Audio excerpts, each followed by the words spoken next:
Saudari-saudaraku yang terkasih, berjumpa kembali bersama saya Inspirasiku di Antara. Renungan Harian Jumat 2 Agustus, Pekan Biasa ke-17. Dan semoga kita bersama keluarga, komunitas kita, selalu dalam keadaan baik, tetap sehat, dan bersemangat. Marilah kita mengawali renungan kita hari ini dengan tanda kemenangan Kristus. Dalam nama Bapa dan Putra dan Roh Kudus. Amin. Allah Bapa yang Maha Kudus, Engkau telah mengutus para nabi untuk memperingatkan umat-Mu agar kembali ke jalan yang benar. Semoga kami mau menerima dan mendengarkan teguran-Mu yang Kau sampaikan melalui Yesus Kristus, Sang Nabi Agung. Dengan pengantaraan Yesus Kristus Putra-Mu Tuhan kami, yang bersama dengan Dikau dalam persatuan Roh Kudus, hidup dan berkuasa Allah sepanjang segala masa. Amin. Dalam nama Bapa dan Putra dan Roh Kudus. Amin. Inspirasi kita hari ini dari Injil Suci menurut Matius bab 13 ayat 54 sampai 58. Marilah kita siapkan kitab suci kita masing-masing. Kita akan membaca bersama-sama, lalu merenungkannya. Pada suatu hari, Yesus kembali ke tempat asalnya.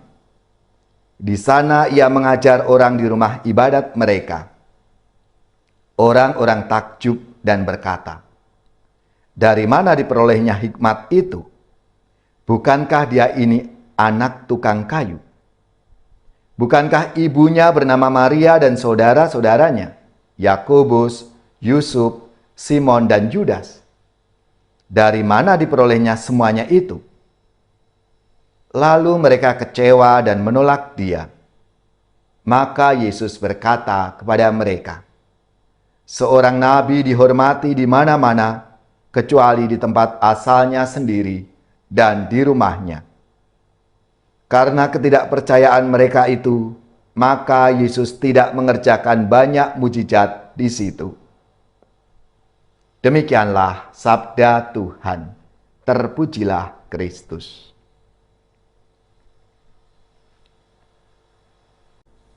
Saudari-saudaraku yang terkasih, menjadi seorang yang dikenal oleh banyak orang dapat menguntungkan kita. Karena kita punya jaringan pertemanan yang luas. Jejaring sosial itu dapat menolong kita saat membutuhkan sesuatu. Misalnya, kita mengalami kesulitan untuk membangun rumah ibadah. Di sisi lain, dikenal oleh banyak orang dapat menjadi hal yang tidak menguntungkan kita. Yesus yang dikenal oleh masyarakat Nazaret sejak kecil justru mengalami penolakan, sehingga tidak memungkinkan baginya untuk membuat banyak mujizat. Tampaknya, penduduk Nazaret tidak dapat menerima kenyataan bahwa pembuat mujizat itu adalah anak tukang kayu, tetangga mereka. Tindakan penolakan itu merupakan hal yang lumrah terjadi. Karena pada umumnya, orang menilai seseorang itu berdasarkan apa yang nampak. Misalnya, status sosial, ekonomi, keturunan, relasi dengan orang berpengaruh, dan lain sebagainya. Jarang sekali kita menilai orang itu berdasarkan kualitas pribadi dan potensi seseorang itu. Akibatnya terjadilah penerimaan atau penolakan secara tidak masuk akal. Misalnya, dalam dunia pekerjaan di mana seseorang diterima atau ditolak berdasarkan status, agama, relasinya dengan orang dalam, atau hal lain yang tidak ada hubungan dengan kualitas yang dibutuhkan dalam pekerjaan itu. Penolakan tidak dapat dijadikan alasan untuk menyerah. Kita harus bergiat untuk berkarya sekalipun ditolak. Terus kita tetap melakukan karya-karya itu. Seperti Yesus. Seperti Santo Yohanes Maria Vianney, yang hari ini kita peringati bersama, pernah ditolak untuk melayani sakramen tobat. Tetapi Yohanes Maria Vianney tidak berhenti berkarya. Ini menjadi inspirasi bagi kita semua. Kita juga diajak untuk jangan cepat menyerah. Penolakan bukan berarti Tuhan menghukum kita. Tetapi penolakan justru menjadi sarana Tuhan untuk menguji kesetiaan kita dan akan mengarahkan kita kepada hal yang lebih baik lagi dalam hidup ini. Itulah pengalaman panggilan hidup Santo Yohanes Maria Vianney yang menjadi orang kudus, pelindung para imam.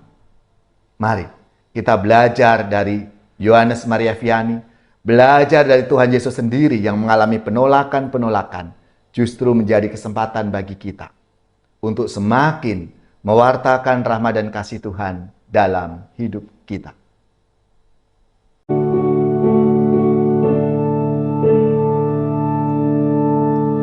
Bersabdalah Tuhan, kami mendengarkan.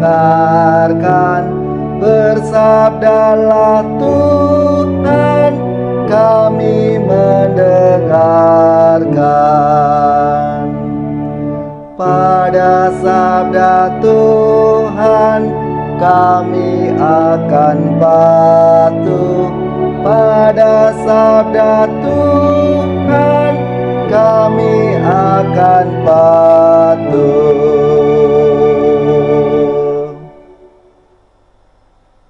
Saudari-saudaraku yang terkasih, marilah kita mengakhiri renungan kita hari ini dengan mohon berkat Tuhan, dan kita akan menerima tugas perutusan. Semoga saudari-saudara sekalian, keluarga-keluarga dan komunitas kita, orang-orang yang kita doakan, mereka yang sakit, yang menderita, seluruh tugas, belajar, pekerjaan, usaha serta karya pelayanan kita, dibimbing, dilindungi dan diberkati oleh Allah yang Maha Kuasa, Bapa dan Putra dan Roh Kudus. Amin.